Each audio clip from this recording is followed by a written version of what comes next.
તમે વિચાર્યું છે કે સત્ય ક્યારેક ઘા કરે છે, પણ એ ઘાથી એક બદલાવ આવે છે. સ્વાગત છે આપનું વિચાર કેન્દ્રમાં.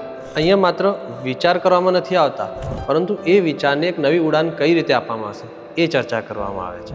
અહીંયા સવાલ ઉઠે છે અને જવાબ શોધવામાં આવે છે. તો મિત્રો, અહીંયા પોલિટિક્સ, હેલ્થ, સ્પિરિચ્યુઆલિટી, એજ્યુકેશન્સ અને ઇકોનોમિક પર અહીંયા ચર્ચા કરવામાં આવશે. અહીંયા દરેક સબ્જેક્ટને એક સત્યના અરીસામાંથી નિડરતાપૂર્ણે અને નિષ્પક્ષપણે દેખવામાં આવશે. તો હું હિરેન સોની, એક એવી અવાજ જે તમને માત્ર ઇન્ફોર્મેશન નહીં આપે, પણ એની એક ટ્રુલી અન્ડરસ્ટેન્ડિંગ આપશે. અહીંયા તમને એવા મહેમાન મળશે જેમની વાતોથી તમે હચમચાઈ જશો. ચાહે તે એક શિક્ષક હોય, એક નેતા હોય કે એક ડૉક્ટર હોય, જેમના વિચાર તમારા પર એક મોટી અસર પાડશે. તો જોડાયેલા રહો. જો અમારી વાત તમને પસંદ આવી તો અમારી ચેનલને સબસ્ક્રાઈબ કરો અને વધુ અપડેટ માટે અમારા ઇન્સ્ટાગ્રામ પેજને ફોલો કરો. ભલે ગમે તેટલું મોડું થાય, લાગશે વાર પર આવશે મજા યાર.